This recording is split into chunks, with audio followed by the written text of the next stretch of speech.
कहानी की शुरुआत में बताया जाता है कि एक समुद्र में 5 अलग अलग टापू थे और ये पांचों टापू मिलकर कहलाते थे एंटे-अस्लैम। जो भी लोग यहाँ पर रहते थे वे डेमन के रूलर्स यानी कि सेटन को जरूर जानते थे। सेटन का बस एक ही मकसद था, सारे इंसानों को खत्म करके डेमन्स के लिए एक नई दुनिया बनाना। उसके 4 वफादार जनरल्स थे जिन पर वह काफी ज्यादा विश्वास करता था। इनमें से एक का नाम था एड्रेमेलिक लूसीफर आल्सियल और मालाकोडा सेटन के ऑर्डर पर उन 4 जनरल्स ने 4 अलग अलग टापुओं पर हमला कर दिया। यहाँ इंसान बुरी तरह से हार रहे थे। तभी हमें एक ऐसे हीरो को दिखाया जाता है जिसने एक ही झटके में लूसीफर की आर्मी को पूरी तरह से खत्म कर दिया और साथ ही साथ एड्रेमेलिक और मालाकोडा की भी आर्मी को खत्म कर दिया। इसके बाद हीरो ने अपनी आर्मी के साथ मिलकर सेंट्रल कॉन्टिनेंट पर हमला कर दिया और वे सभी डेमन लॉर्ड के पास पहुंच चुके होते हैं। इसके बाद डेमन लॉर्ड और हीरो के बीच काफी खतरनाक लड़ाई चलती है, जहाँ पर हीरो के साथी मैजिक से डेमन लॉर्ड को रोक देते हैं। वहीं हीरो इसका फायदा उठाकर डेमन लॉर्ड पर हमला करता है, लेकिन डेमन लॉर्ड हार मानने को तैयार नहीं होता। वह भी पलटवार करता है जिससे हीरो के आर्मर का एक हिस्सा टूट जाता है। तभी आल्सियल वहां आ जाता है। वह यह देखकर काफी ज्यादा गुस्सा हो जाता है और अपनी पावर से हीरो और उसके साथियों को दूर फेंक देता है। वह कहता है, इंसानों की सेना हम पर भारी पड़ रही है और वे हमारे आदमियों को चुन चुन कर मार रहे हैं। अगर ऐसा ही चलता रहा तो थोड़ी देर में यह महल भी तबाह हो जाए। इससे अच्छा यही होगा कि हमें पीछे हट जाना चाहिए। आल्सियल यह बात कह ही रहा होता है कि तभी हीरो दोबारा डेमन लॉर्ड पर हमला कर देता है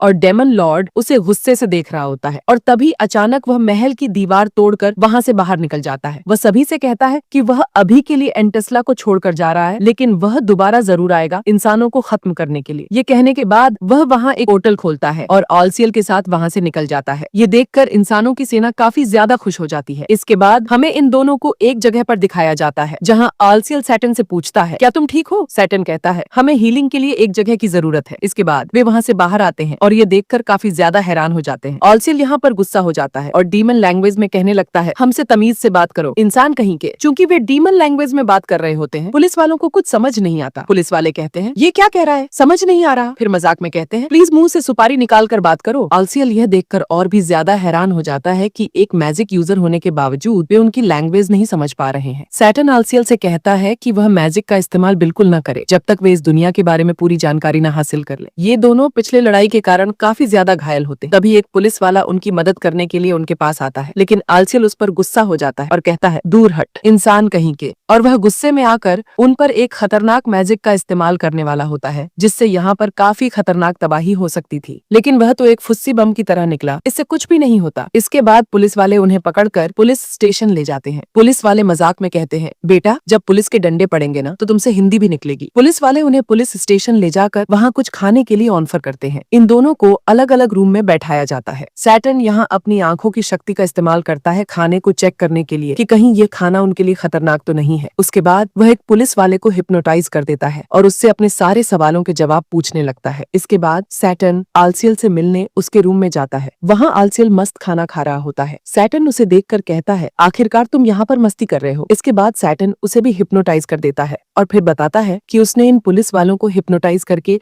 यहाँ की सारी जानकारी निकाल लिया है और वे लोग अभी अर्थ नाम के प्लैनेट पर हैं और जापान नाम की एक कंट्री में। जिस जगह पर वे अभी हैं उसे पुलिस स्टेशन कहा जाता है। सैटन बताता है कि इस दुनिया में डेमन, मॉन्स्टर और मैजिक सिर्फ फैंटेसी मानी जाती है। ये सुनकर आल्सियल काफी ज्यादा शॉक हो जाता है और कहता है, क्या इस दुनिया में मैजिक नहीं है? फिर अगले सीन में दिखाया जाता है कि वे दोनों बाहर आ जाते हैं। आल्सियल यहाँ पर बताता है कि इस दुनिया में मैजिक है, लेकिन वह बहुत ही कम है। इसी वजह से वे अपनी डेमन फॉर्म में नहीं आ पा रहे हैं। सैटन यहाँ कहता है कि वह इस दुनिया में थोड़ा बहुत मैजिक का इस्तेमाल कर पा रहा है, लेकिन इसमें उसकी काफी ज्यादा ताकत लगती है। फिर वह आल्सियल से पूछता है, क्या तुम अपने मैजिक का इस्तेमाल कर पा रहे हो? इसके बाद आल्सियल एक पोज मारते हुए हाथ ऊपर करके मैजिक परफॉर्म करने की कोशिश करता है, लेकिन भाई यहाँ पर मैजिक नहीं होता। इसके बजाय एक कार आकर रुक जाती है जो कि एक टैक्सी होती है। इसके बाद हम देखते हैं कि ये दोनों एक जगह पहुंच जाते हैं। वहाँ सैटन बताता है कि वह अपनी मैजिक एनर्जी को सेव करके थोड़ा बहुत मैजिक इस्तेमाल कर सकता है, लेकिन उसके पास और मैजिक को इकट्ठा करने का कोई रास्ता नहीं है। वह यह भी कहता है कि वैसे भी यह एक फैंटेसी वर्ल्ड है और अगर यहाँ थोड़ा बहुत मैजिक है भी तो कोई ऐसा तरीका जरूर होगा जिससे वे और भी मैजिक इकट्ठा कर सकें, लेकिन अभी के लिए उन दोनों को यही रहना होगा। इसके बाद हम देखते हैं कि अगली सुबह हो जाती है और वे दोनों यहाँ पर एक आम जिंदगी जीने के लिए निकल पड़ते हैं। जिसके बाद हम देखते हैं कि ये एक जगह पर आए होते हैं अपना रेसिडेंशियल सर्टिफिकेट बनवाने के लिए। इसके बाद हमें रात का सीन दिखाया जाता है जहां ये दोनों बैठकर कुछ डिस्कस कर रहे होते हैं, लेकिन तभी अचानक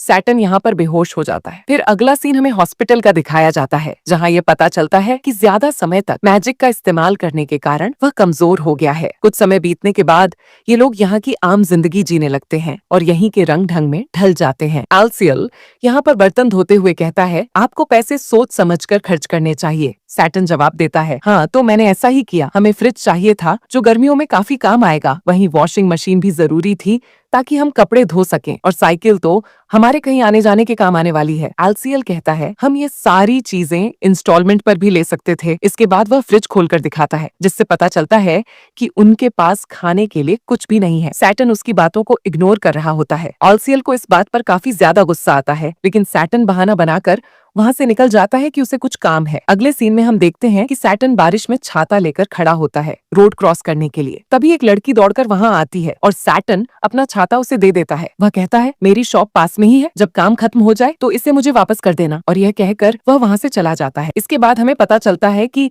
सैटर्न मैकडॉनल्ड्स की सस्ती कॉपी मैक नूडल्स में काम करता है। यहाँ सैटर्न ये सोचकर खुश हो रहा होता है कि ऐसी छोटी छोटी चीजें उसे दोबारा डेमन लॉर्ड बनने में मदद करेंगी। उसका काम देखकर उसकी साथी कर्मचारी भी उसके लिए काफी ज्यादा खुश होती है। इसके बाद हमें आलसीएल को दिखाया जाता है जो एक लाइब्रेरी में होता है, और इसके बाद हम देखते हैं कि ये दुबाल से अपने काम पर लग जाते हैं और इनके रेस्टोरेंट में काफी ज्यादा क्राउड होता है और सड़ाओ यहाँ पर फ्राइज को फ्राई कर रहा होता है। लेकिन वो देखता है कि फ्राइज अभी भी ठीक से फ्राई नहीं हुआ है और सड़ा नहीं हुआ है, और उसे पता लगता है कि उसका फ्रायर भी यहाँ पर खराब हो गया है। अब वो सोचता है कि क्या उसे अपने मैजिक के काम से निकाल तो नहीं देंगे। तभी उसकी मैनेजर आती है और उससे कहती है, घबराओ मत, मैंने तुम्हें इसलिए बुलाया है क्योंकि हम तुम्हें प्रमोट कर रहे हैं सीधा एक क्लास स्टाफ में। सड़ाओ ये सुनकर काफी खुश होता है और वो मस्ती से अप और सड़ाओ से कहता है, अच्छा तो तुमने मुझे बुलाया, क्यों नहीं? और वो लड़की कहती है, तुम अजीब से दिखते हो, इसीलिए मैंने तुम पर ध्यान नहीं दिया और मैंने तुम्हें नजरअंदाज किया, लेकिन मैंने एक चीज नोटिस की, तुम वहाँ पर मैजिक करने का ट्राई कर रहे थे ना। और वो लड़की कहती है, आखिरकार तुम यहाँ पर क्यों हो डेमन लॉर्ड सेटन? और सड़ाओ इसे यहाँ पर पहचान लेता है। एक मिनट, हीरो अमीलिया। फिर हमें एक फ्लैशबैक दिखाया जाता है जब सेटन